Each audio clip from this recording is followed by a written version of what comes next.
get mine. You get yours, I get mine. You get yours, I get mine. Aight, then I'm gone. You get yours, I get mine. You get yours, I get mine. You get yours, I get mine. Aight, then I'm gone. You get yours, I get mine. You get yours, I get mine. You get yours, I get mine. Aight, then I'm gone. You get yours, I get mine. You get yours, I get mine. You get yours, I get mine. Aight, then I'm gone. Movie screens, then life's the biggest production, and it's a bitch with a big appetite for seduction. All of a sudden, niggas fussing for a big introduction. One. Hey y'all, this is Daniel. Welcome to Blunt Talk, baby. How we doing? This is the 15th episode. Yes, indeed, baby. We back, and we better than ever. So, on this episode, we're going to be talking about the latest on the news of a occurring issue that's happening in Europe in the world of soccer, or football, as you want to call it. But who better to have on that topic than my good friend Martin Deonda? Martin, hey yo. What's up, Danny? How you doing? I'm chilling like a villain, man. I'm ready to get on this topic, man, because we've been talking about it for the last couple of days back and forth. It's really crazy to hear it. So basically to the listeners, the viewers back home, the Super League, the European Super League, is something that a couple of the biggest clubs in Europe have just come up with. Or a couple of days ago, they made the announcement. So you had the big six clubs from England, which are Liverpool, Chelsea, Tottenham Hotspur, Manchester United, Manchester City, and Arsenal. Although they're not the greatest on talent teams, but they're those six famous. You get three clubs from Spain, which are Atletico Madrid, FC Barcelona, and Real Madrid, and three teams from Italy that were Inter Milan, AC Milan, and Juventus. But if I'm not mistaken, Martin, it basically ceased, or was like what we found out today is basically set aside on the, like, it's postponed, or it's not canceled, but it's like on a to be addressed situation, right? No, correct. It is what they call suspended.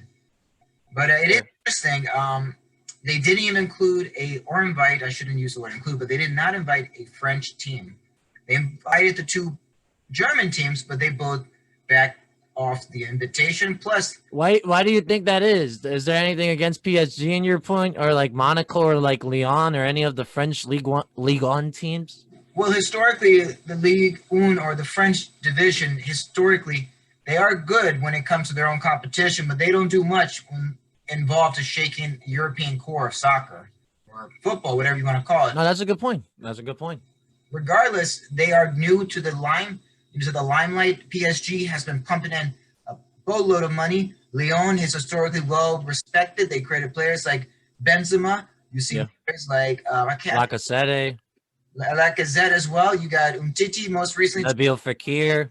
You got the one Brazilian. I think his name was Juninho or something like that. He was a crazy maestro who could just hit rockets of a free kick any distance. I forgot his name. It's on the top of my tongue. It starts with a J.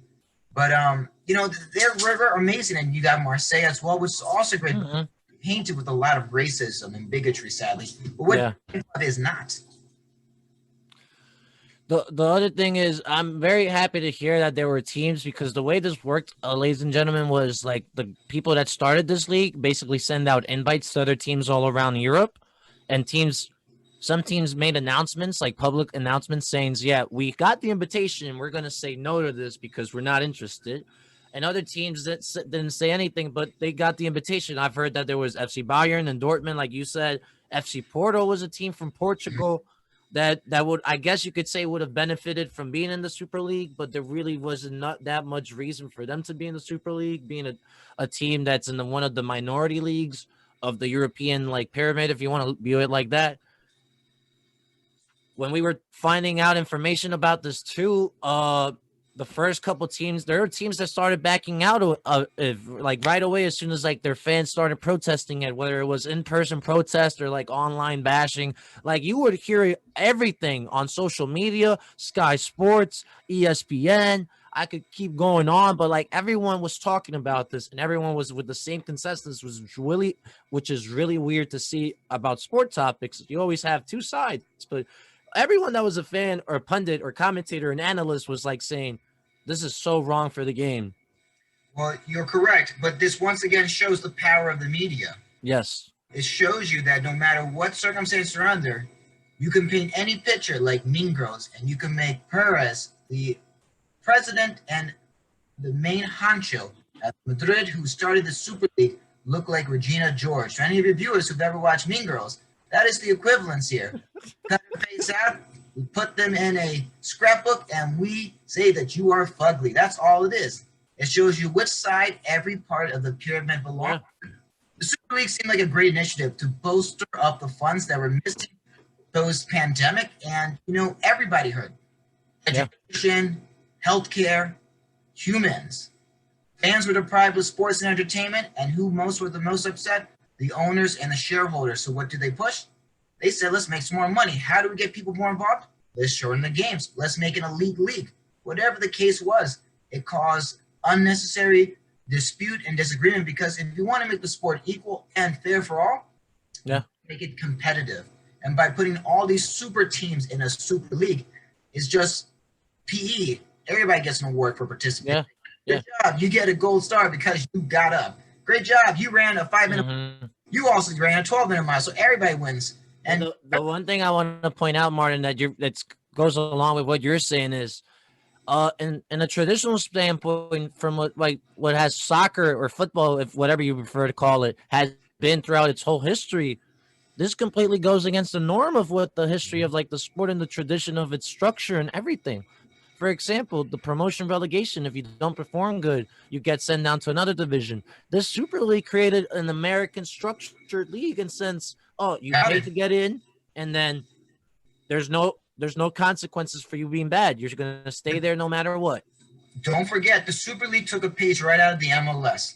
The MLS, the ground roots, showing that you can transform and change all the rules of a sport to accommodate, to fit the needs and demands of the people who spectate and enjoy the sport. You don't forget, 20 years ago, they didn't have penalty kicks.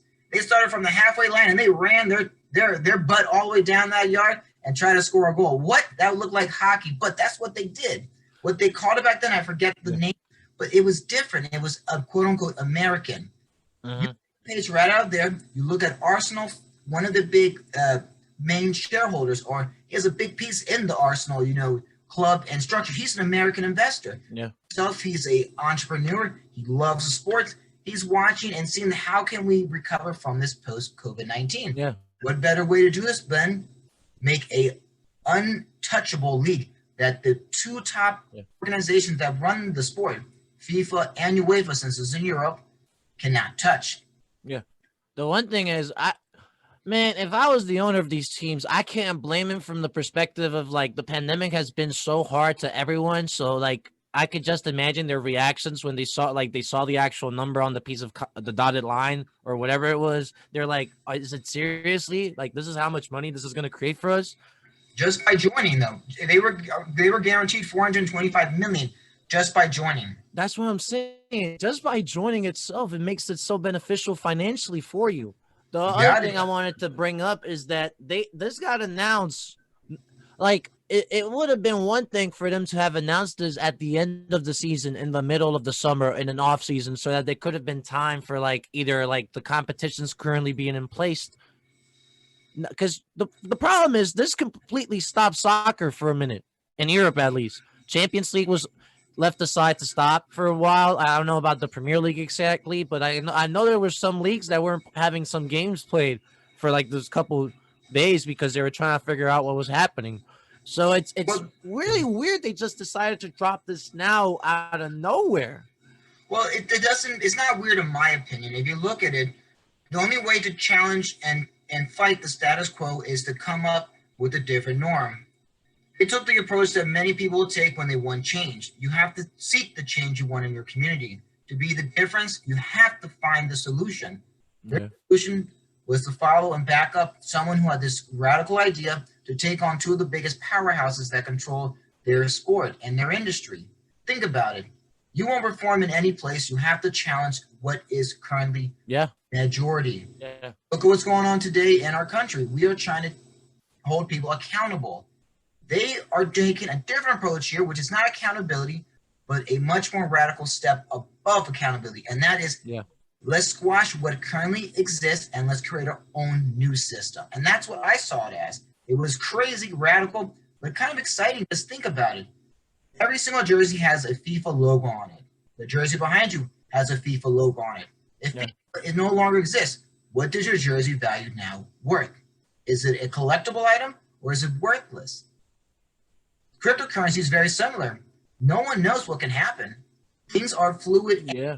They can change at any second. Mm-hmm. UEFA and FIFA use two powerful words that athletes, regardless who you work for, regardless your employer, they cannot refuse. To be denied access to the World Cup and be denied a chance to win the UEFA Champions League, those are two things that these athletes could not pass up. So it's almost impossible to take these powerhouses down, especially when they run two of the largest, especially the World Cup competitions that every athlete would love to cherish and hold the trophy. Yeah. Well, it's crazy you brought it up because I had forgotten about that for a quick second, but like the UEFA, like the federation itself, have said like statements saying, oh, certain players for these clubs, not certain players, but like all the players for these clubs will receive bans, suspensions, fines, violations. Mm-hmm. You won't be able to play in the World Cup. That was the one that was the most craziest to me because I understand at the end of the day, you're under contract and you're a part of that team and you constitute that team. But this was a decision made from the business side of the team, not from the player side. So, like, I don't understand what consequences you can do to the players that affects the business. You know what I mean? Kind of. Like, exactly. The fines, violations, and all those things should be towards the business. It should be towards the owners, the guys that did the big money move.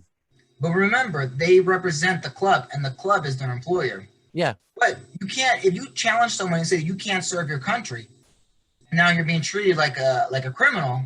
Well, that's not fair, especially with an employee of an employer who's acting on your behalf. You didn't say those words. That was your boss. Yeah. Something interesting here I got is that, you know how like people were already looking at scenarios for like the current league tables, say like if the Big Six in England disappeared, then who would end up winning the Premier League? So if they were like, I got the pictures of the tables of as of right now today it stands. If you would have taken all the Big Six clubs from England, which are Man City, Man U, Chelsea, Tottenham, Liverpool, and Arsenal, Leicester City would have finished first place in the Premier League, followed by West Ham in second. Correct. And then if you look back at 2012, 2013 season, Newcastle United, the team that I love and sponsor, I die by. I love my Magpies. They would have won that year because they came in fifth.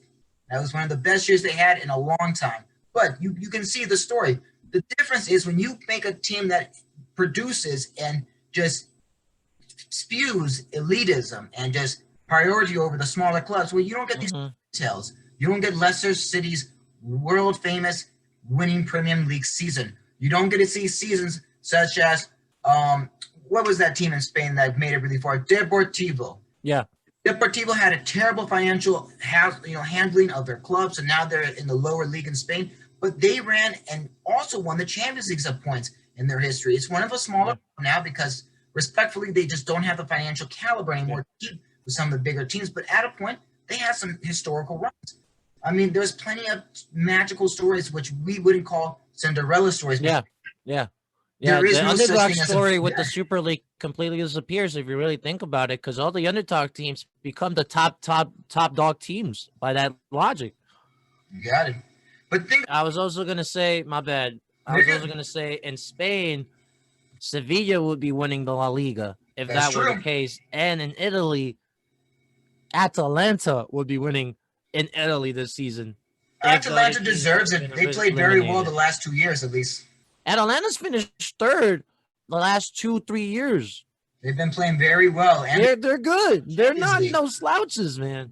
They had the runner-up. Don't forget, they came in fourth in the Champions League. Yeah. To third place.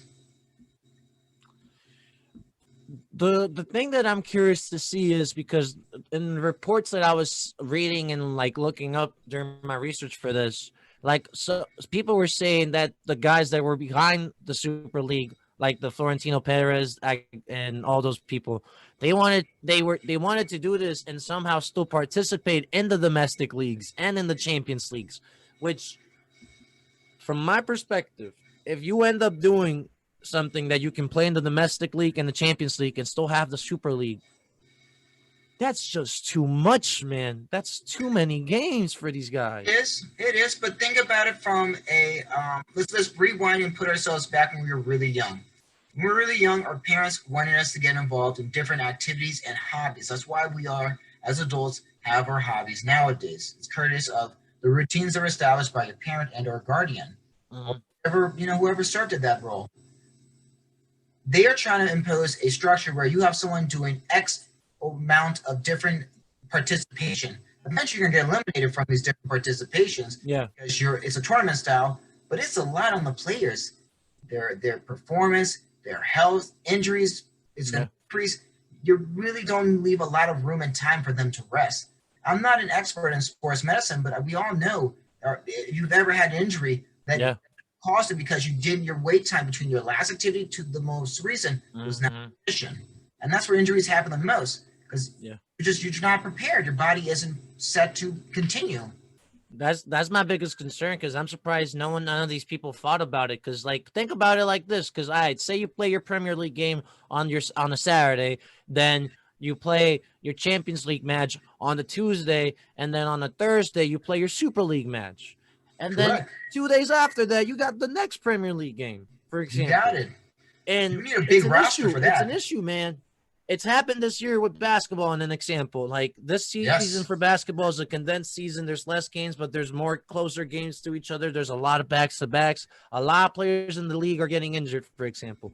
If the Super League, I don't know, if the dream of a Super League ever happens, trust me, I'll put my money on it, and a lot of the players will be either sitting out games for rest purposes, or a lot of players, or the star players in the world of Europe, are going to get very injury prone, because I just don't see how your body can take the toll of that many games if you added the Super League. Got it. And don't get me wrong, I understand what Perez's initiative was. I understand that he wanted to challenge the Champions League, although his club that he owns and supports has been notoriously great at winning these Champions Leagues. When they had Ronaldo, they won 5 of them. Very remarkable feat. I believe he won 4 there, and he won 1 with Manchester United. That's how he got 5. So I think it was 4 with Real Madrid, if I'm wrong. But he wanted, I don't know if he wanted to make it more equitable for all teams, but I think he wanted to increase revenue. Yeah. If you look at the sales for tickets, we don't live in Europe, but a lot of us would fantasize about going to a European Champions League game, to turn around to go see Basel, which is a Swedish team, which one of the top teams in Sweden, play against, I don't know, Copenhagen, which is a team from Denmark. It's going to be a very poor turnout. But if you got fans that are super fanatics about their clubs and they can afford to get there, then of course they'll show. Tickets are not cheap. But now if you sell tickets for El Clasico during a semifinal in the Champions League, Real Madrid for Barcelona, those tickets, 1, are going to be super expensive. 2, are going to maybe quadruple your revenue. And 3, they're going to be sold out. Yeah. It's night and day. So I understand what he's trying to do, and you can't expect these big clubs to share the revenue appropriately with the smaller clubs. So what's the most equitable way? Create their own league. I understand. I get that, because that was their biggest concern. But but if you're in your own league, so that you can help each other out, not just you become the one that's benefiting out of it. Everyone eats. That's the formula. That's why it was made like that. Because if it was in a sport like football, you can't have no revenue share, in my opinion, because it's already a sport driven by which teams already makes most money. So doing that just feeds the rich more money towards their way. Other thing that's interesting, they were trying to find broadcasting deals, and they were struggling. I don't know if you knew this, but Paramount Plus came out. And I don't know if I think it's CVS or Paramount itself, the company, they bought the rights for the Champions League, for example. Well, that one's an expensive one. That one's been flying around from different producers left and right every year, basically. So that's already one candidate that wasn't going to go for the Super League. They spent all their money, and there were reports saying that they were going to do lawsuits, or they're going to try to take it to court if the Super League it did happen, because that's half the teams that you really care about for a Champions League. Yes, you're going to lose all your money. I mean, this would hurt the economy internationally, not just at a micro level. This would be a macro type of issue. This would really have shaken up the world. But in my honest opinion, I truly believe Paris did this as a unauthorized approach to challenge the presidency for FIFA or UEFA. That's my honest opinion. FIFA and UEFA are not clean by any margins. They have their issues and a lot of corruption. So I wouldn't have been surprised if he pulled a Napoleon or Julius Caesar kind of move and try to kill the emperor or whoever's in charge right now and keep on. I wouldn't be surprised either. If you tell me today that Florentino Perez was accused of murder for whoever's in charge of FIFA at this point. Hey, he would blame his captain of his team. He'll say it was Sergio Ramos, not my fault. Yeah. You know, one thing that I was thinking about just now that I thought I was going to be curious, say the Super League did ended up happening. Do you think this would have played a huge factor on player transfers, for example? Because yes, like 110%. in a sense, like either the teams from the players from the Super League teams would want to leave, or more players would want to join the Super League. Well, if you want to create a Super League, you have to create a league where it is elite than all the other leagues, and the only way to do that is to then have Super League qualification spots on the league table, Champions League qualification spots, and then Europa League, and then whatever else tournaments you want to offer too.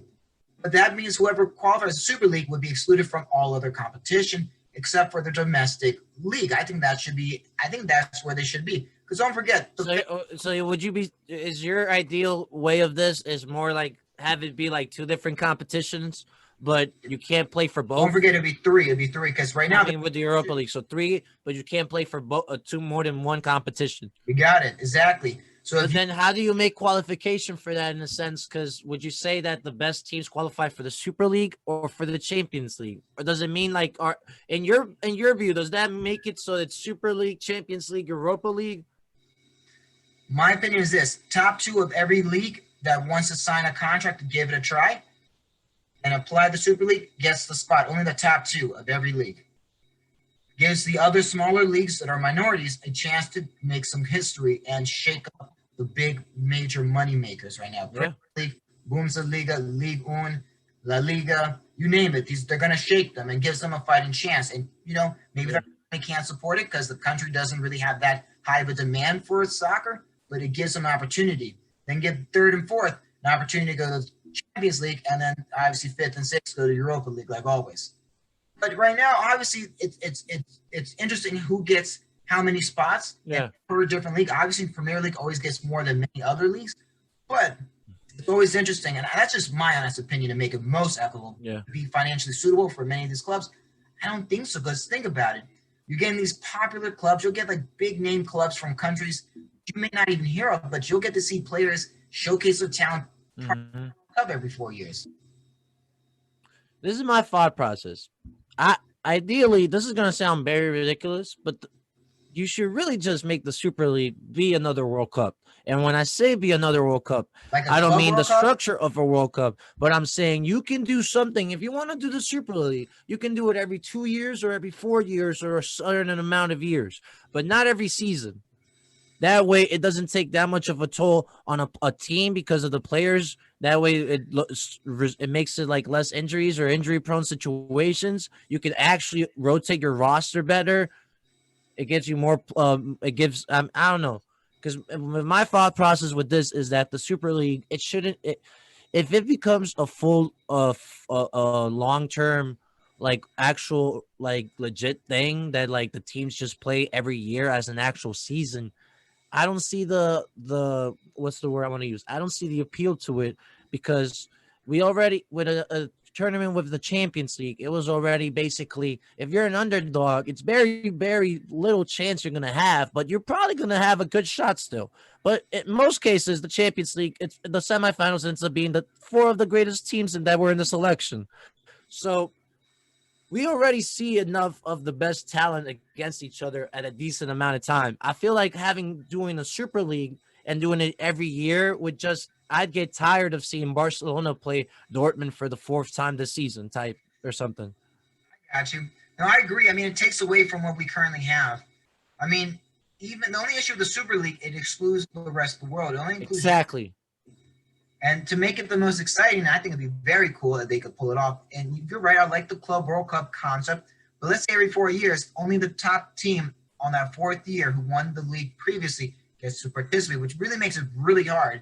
And we're talking about all the leagues in the whole world all come to a tournament. It'd be a big tournament. But obviously, you'll get down to the big powerhouse, leagues. Honestly, like, don't make it the 2 best of each league. Make it just the league champ. Just one, make it the league one. champ. Each league of Europe, each league in Europe has one champion. Prove yourselves in the Super League. No, not the world. Make it a focus on what's the popular teams are, which ones are make the most and generate the most money.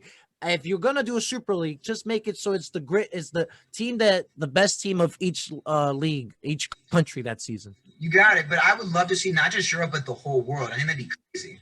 Hey man, put LA Galaxy, put Club America in there, put like Ajax, go all over the world. You can put teams from China, Japan, Thailand, Vietnam, you name it. As long as they can financially afford whatever the cost would be to travel the players out and make sure that players can get visas to participate in whatever country hosts this tournament, then I think they should be allowed. I was listening to the Bill Simmons podcast, and he normally focuses on basketball. He doesn't really talk soccer like that, but he had a soccer guest. And he had mentioned something like saying, you would think there would be more money, it would be more popular. There would be more, there's a term for it. There's like bigger demand or like more people in total if you just go from Europe Super League to the World Super League. Of course. But remember, in the day age of modern medicine, not every player, the vaccine is a very touchy subject. So you got to make sure everybody's healthy. And no one's going to bring anything. You got to think about it. We just went through a pandemic. You got to be. We're still in a pandemic, man. We are. But things are. You got to think about it. What is a catastrophic disaster? Some people don't even like other people, maybe because of religion, the race, their culture, whatever it may be. They don't belong.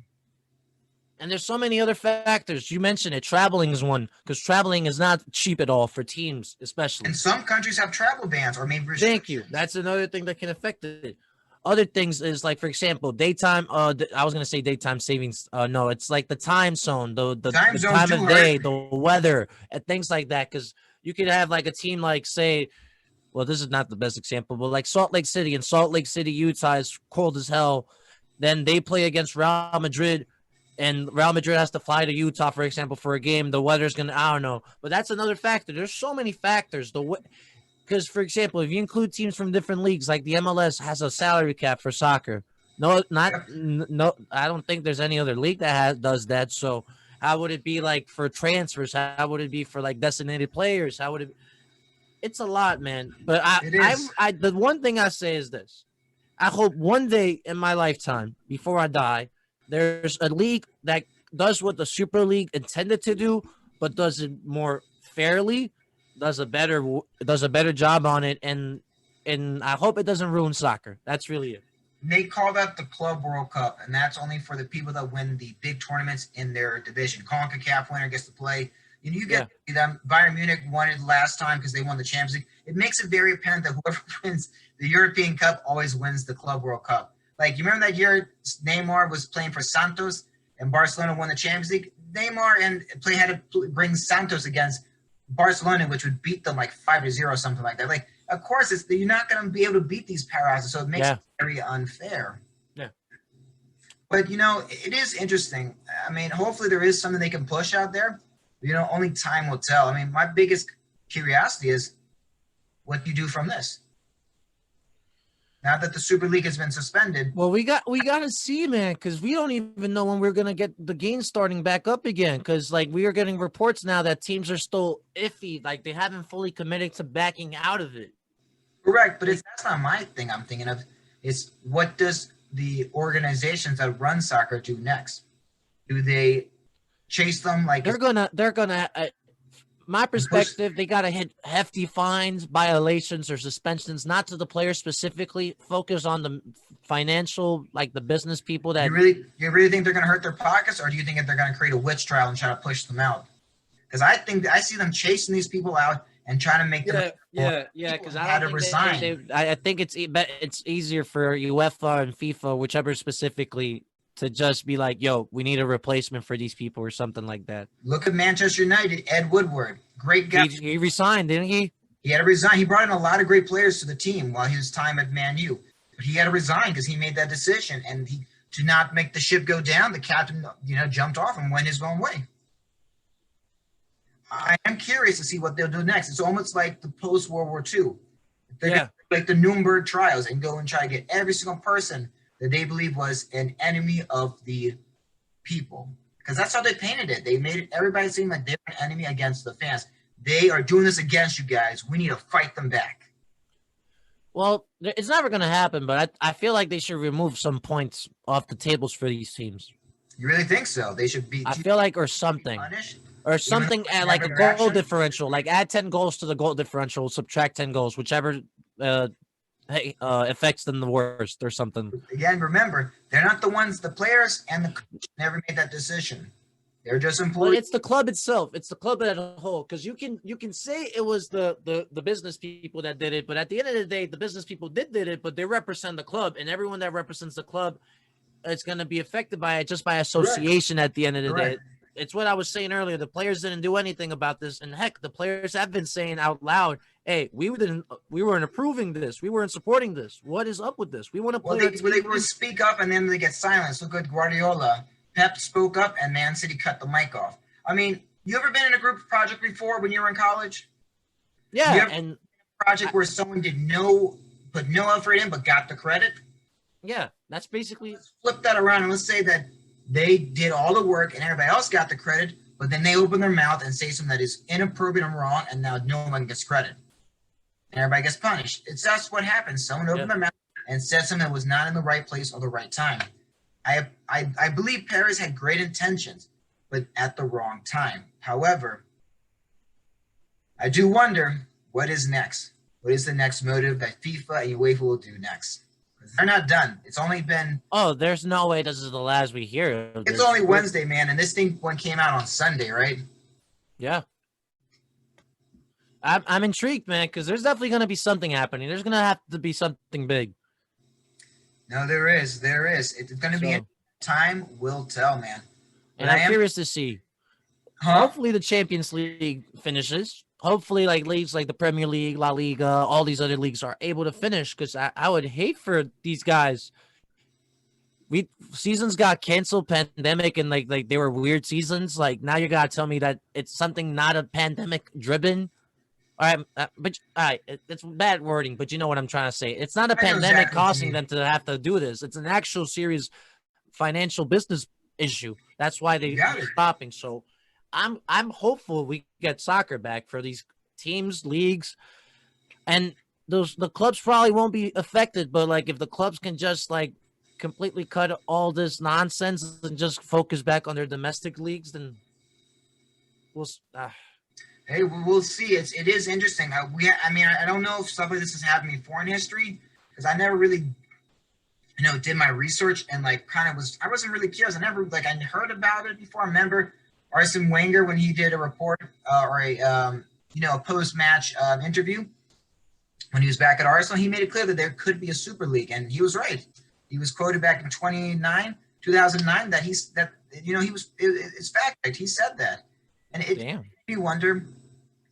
Maybe this wasn't the first approach ever. And it can't be, no. But that I'm convinced that they at least been trying to do this for a while now. It has to be. Well, they know people like this, anyways. Who doesn't? Yeah. Who doesn't? Well, Martin, you got any other thoughts that you want to add in there? Do something else you think we didn't mention that you want to add to the topic?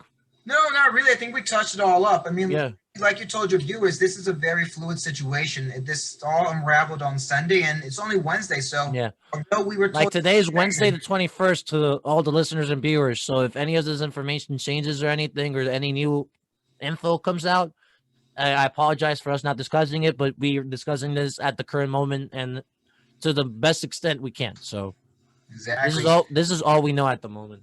Exactly. Although we were told that it's suspended, we are also being told that there are still teams that haven't all backed out yet. So that, to me, mean that it is officially over.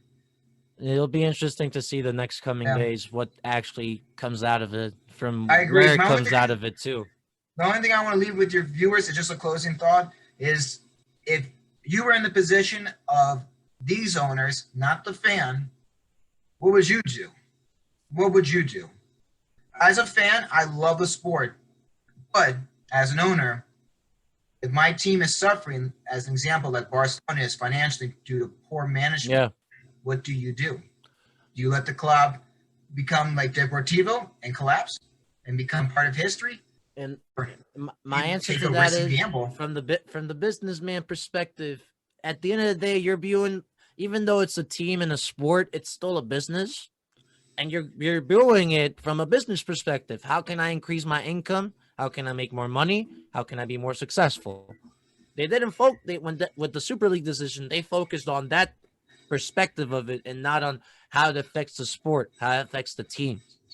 How does it affect the fans? Exactly. So from my perspective, if I'm the businessman, I would have to say, I mean, if I'm trying to make more money, I would go for it. But it's still not the right move. So I like your answer. And I agree. That's what I always wonder. What would you do? Yeah. That's a great question, because everyone says all of this, but then if you really put in those shoes, like, it's hard. So to all the people listening, whether it was on YouTube or SoundCloud, thank you so much for tuning in and watching. Take care, my people. Thank you, Martin, for being on the episode. It was nice talking to you about this topic, and hopefully we get to have you on the podcast sooner rather than later, my G. Thank you. Peace out, my people.